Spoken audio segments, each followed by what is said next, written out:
Good afternoon. I'm State Representative Peter Abbarno of the 20th Legislative District. I'm honored to deliver a response to the Governor's State of the State address and provide the citizens of Washington a vision of hope and opportunity. I'm an attorney, small business owner, but most importantly, I'm a husband and father. I believe we deserve a clean, safe, and prosperous Washington filled with opportunities for each and every one of us. A place where everyone can receive a quality education, earn a livable wage, raise a family, own a home, and enjoy their neighborhoods. Sadly, too many have lost hope in that future. And that's where we must start. We must chart a new course toward a brighter future for Washington, one built on hope, not fear. For 10 years, the governor's personal agenda, supported by his majority party in the legislature, has failed on critical issues such as affordability, public safety, housing, homelessness, and education. You can draw a straight line from the policies of the legislature and the governor to many of the problems we face today. Policies that have made life in Washington more expensive, left our communities more dangerous, and failed to provide children with the education they deserve. Too many families are struggling financially.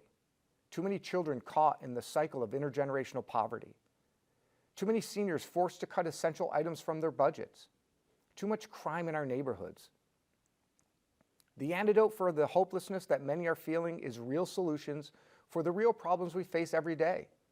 I call them kitchen table issues, the things that mean the most to us, the issues you discuss with your family and friends around the kitchen table.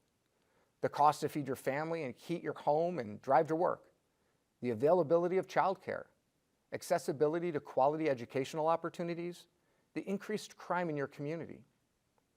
These are just some of the issues the governor mentioned in his address to you.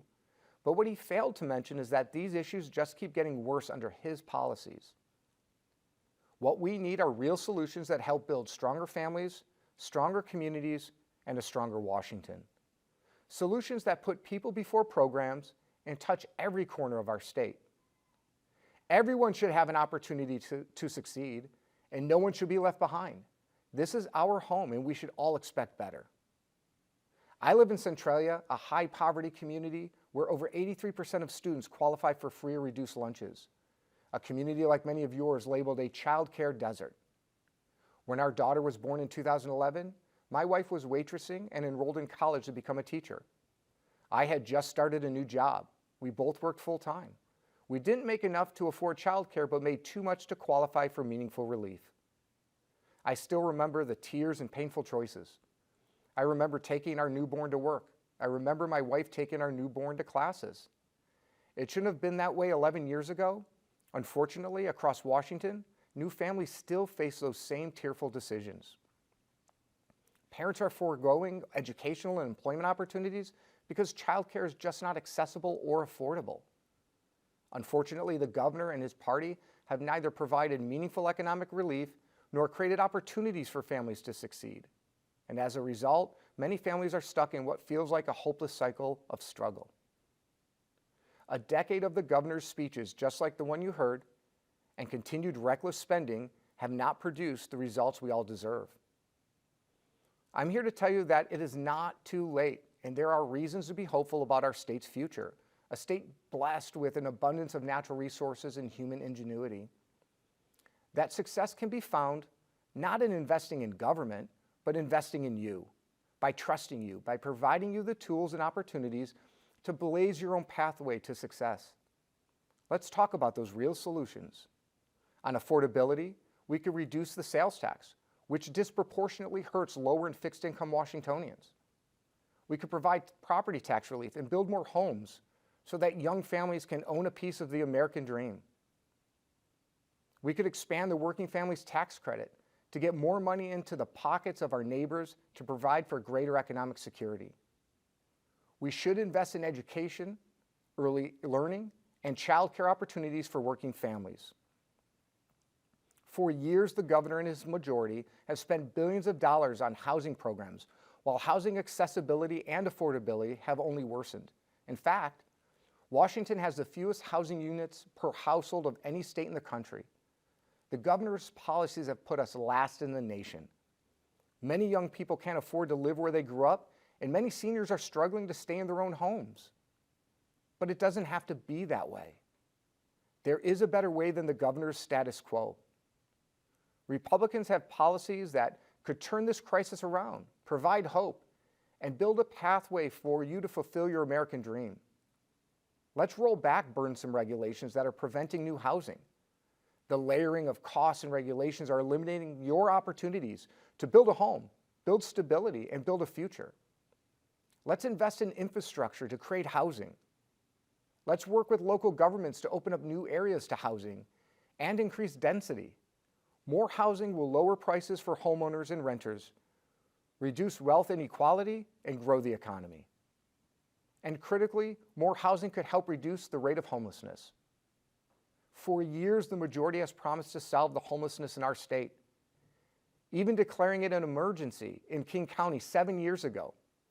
But current policies from the governor and his majority party have only made it worse.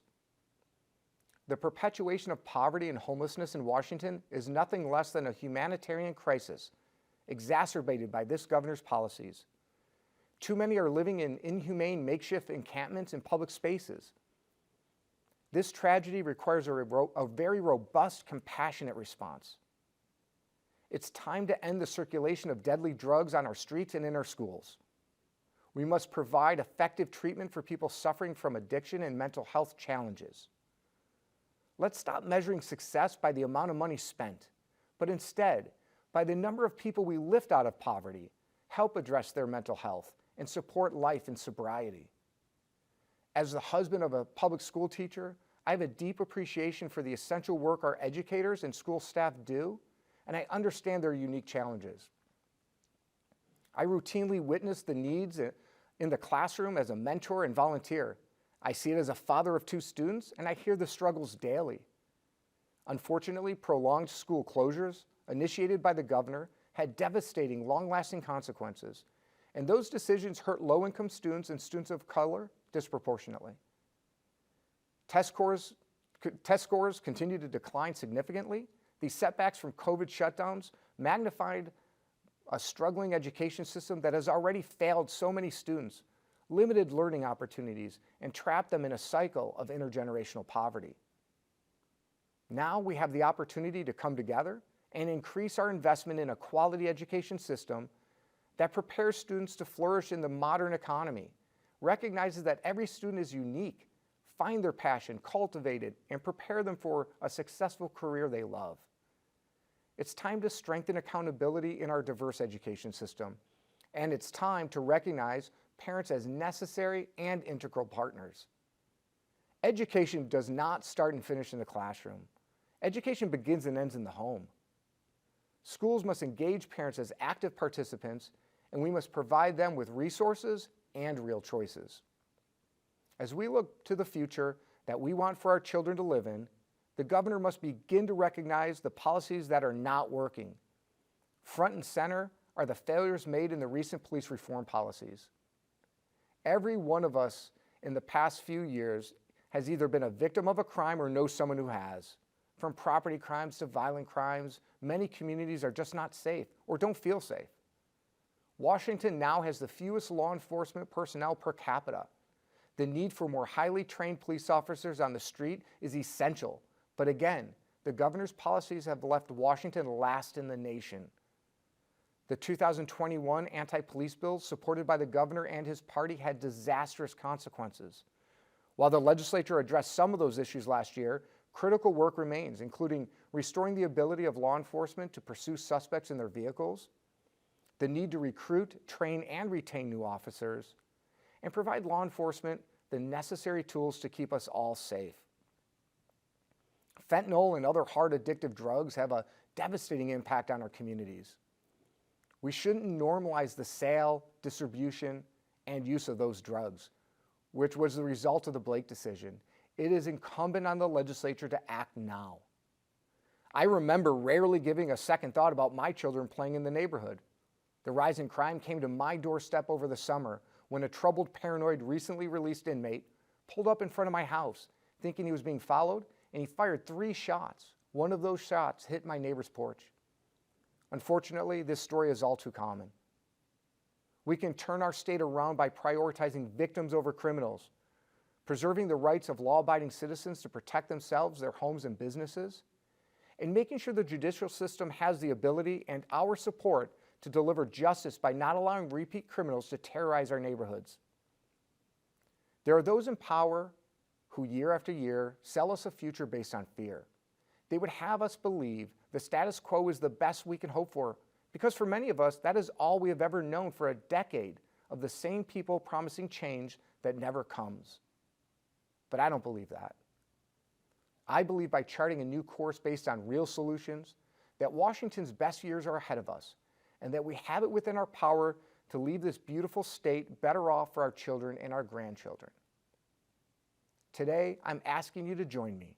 Together, let's build stronger families, stronger communities, and a stronger Washington. May God bless these United States, and may God bless the great state of Washington.